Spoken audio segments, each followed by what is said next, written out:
আসসালামু আলাইকুম, how are you everyone, welcome back to my channel. আজকের পর্বে নতুন আরেকটা রেসিপি নিয়ে আপনাদের সামনে হাজির হয়ে গেলাম। তাহলে রেসিপিটি কি দেখা যাক, চলুন। এটা নতুন আলু এবং দেশি টমেটো দিয়ে নদীর মাছের মাথা লেজ দিয়ে রান্না করব। খুবই সুস্বাদু হয় রেসিপিটি। এভাবে রান্না করলে আমার রান্নার প্রসেসিংটা পুরোটা আপনারা জুড়ে থাকুন এবং দেখতে থাকুন আমি কিভাবে রান্নাটা করি। ভিডিওটি দেখা শুরু করার আগে একটা লাইক দিয়ে দেখা শুরু করুন বন্ধুরা। আমি চুলাতে একটা হাঁড়ি বসিয়ে সাদা তেল এখানে 2 টেবিল চামচ দিয়েছি, আর মিডিয়াম সাইজের 2টা পেঁয়াজ কুচি দিয়ে আমি বাদামি কালার করে ভেজে নেব। বেশি ভাজবো না,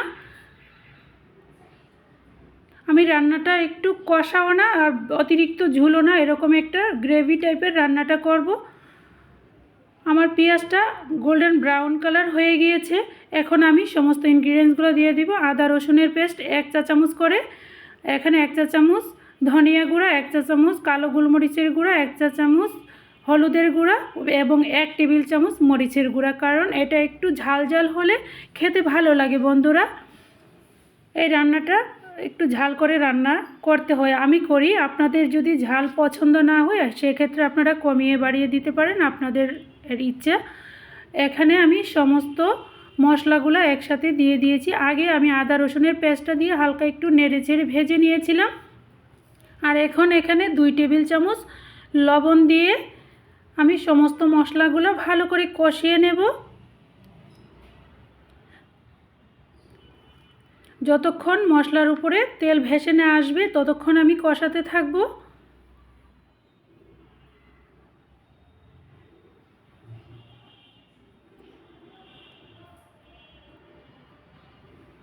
আমার মশলা কষানো হয়ে গিয়েছে। এখন এখানে 300 গ্রামের মতো আলু আছে, আমি আলু সাইজ করে কেটে নিয়েছি। এখন আমি মশলার উপরে আলুটা দিয়ে কিছুক্ষণ নেড়ে চেড়ে কষিয়ে নেব।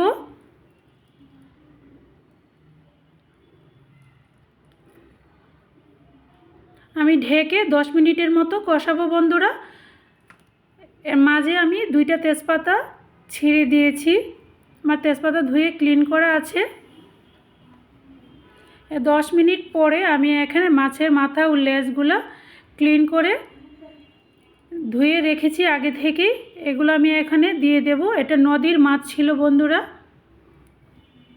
আপনারা সাগরের বা নদীর মাছ বা পুকুরের যে কোনো মাছ দিয়ে রান্নাটা করা যাবে, খুবই টেস্ট হয়। বড় মাছ হলে ভালো হয় এই রান্নাটা করার জন্য বন্ধুরা।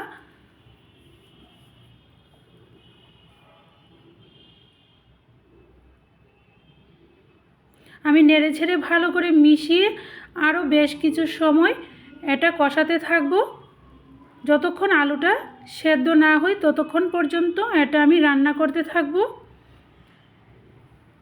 এ পর্যায়ে আমি কোনো পানি দেব না। কষানো হওয়ার পরে ফুটানো গরম পানি এটার মধ্যে দেব। আর যে কোনো রান্না করতে গেলে গরম পানি দিয়ে রান্না করলে তরকারির টেস্টটা একটু বেশি আসে বন্ধুরা। আমি অন্যান্য রান্নাতেও বলেছিলাম কথাটা।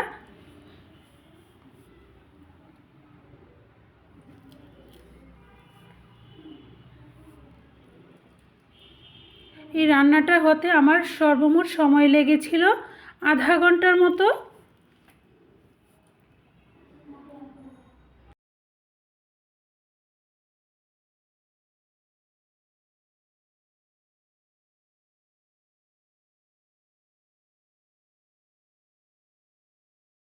আমি একটু পরপরই নেড়ে ছেড়ে দিচ্ছি।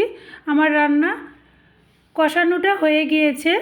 এখন আমি ফুটানো গরম পানি এখানে দিয়ে দিয়েছি। অতিরিক্ত পানি দেওয়া যাবে না, আলু সমান সমান করে আমি পানিটা দিয়েছি। মাছ থেকে একটু নিচে আছে এরকম পানি দিয়েছি, দেখে বুঝে নিতে হবে। আর টমেটোটা কিন্তু আমি গরম পানিটা দেওয়ার পরে দিয়েছি, যেহেতু টমেটো নরম হয় সেহেতু আমি টমেটোটা লাস্টেই দিয়েছি। দিয়ে আর কিছু সময় আমি এটা রান্না করব বন্ধুরা, যাতে টমেটোটা গলে না যায় সেদিকে খেয়াল রাখতে হবে। অতিরিক্ত রান্না করলে টমেটোটা গলে যাবে।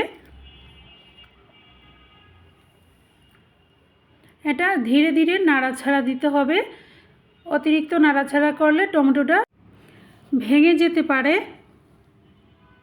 এখন আমি একটা আলু তুলে একটু চেক করে নিচ্ছি আলুটা কি ঠিকঠাক মতো বয়েলড হয়েছে কি না।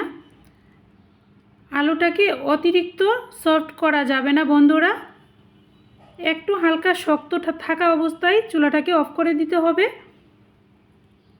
আমি এমন অবস্থায় রেখেছি আলুটা যাতে খেতে ভালো লাগে। বেশি নরম হয়ে গেলে তরকারির টেস্ট অতটা ভালো আসে না, তার জন্য চেষ্টা করবেন আলুটাকে হালকা একটু শক্ত রাখার। অতিরিক্ত না, 95% সেদ্ধ হলে এনাফ হয়ে যাবে। 100% সেদ্ধ হলে আলুটা খেতে কেমন জানি লাগে। এই রান্নাটা কিন্তু আমাদের ব্রাহ্মণবাড়িয়ায় খুবই জনপ্রিয়। এখন আমি 4টা কাঁচামরিচ মাঝখান থেকে ভেঙে দিয়ে আরও 2 মিনিট কুক করব। 2 মিনিট পর ঢাকনাটা তুলে আমি 2 টেবিল চামচ ধনিয়া পাতা কুচি এটার মধ্যে দিয়ে দেব। ধনিয়া পাতা কুচি দিয়ে আরও 1 মিনিট রান্না করব। বলছিলাম যে আমাদের ব্রাহ্মণবাড়িয়া এই রান্নাটা কিন্তু প্রতি ঘরে ঘরেই করে থাকে। অনেকেই টমেটোটা দেন, অনেকেই টমেটো দেন না। আমি টমেটো দিয়ে রান্না করেছি, আমার কাছে তো বেশ ভালো লেগেছে। আমি চেষ্টা করেছি রান্নাটা খুবই সহজভাবে দেখানোর জন্য।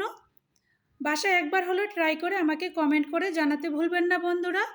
আর যদি আমার রেসিপিটি আপনাদের কাছে কোনো অংশে একটু ভালো লেগে থাকে তাহলে লাইক, কমেন্ট, শেয়ার এবং সাবস্ক্রাইব করে পাশে থাকা বেল আইকনটি অন করে রাখবেন। এতে করে আমি নতুন ভিডিও দেওয়ার সাথে সাথে আপনাদের কাছে নোটিফিকেশন পৌঁছে যাবে। আর ফেসবুক পেজ থেকে দেখে থাকলে ফেসবুক পেজের লিংক ডেসক্রিপশনে দেওয়া থাকবে, একটা লাইক এবং ফলো দিয়ে আসতে পারেন। আমি এখন সার্ভ করে নিয়েছি। আমার কাছে কিন্তু রান্নাটা অসাধারণ লেগেছে। তাহলে বন্ধুরা এতক্ষণ ধৈর্য সহকারে আমার ভিডিওটি দেখার জন্য আপনাদেরকে মন থেকে দোয়া ও ভালোবাসা। তাহলে আজ এখন পর্যন্তই। আল্লাহ হাফেজ।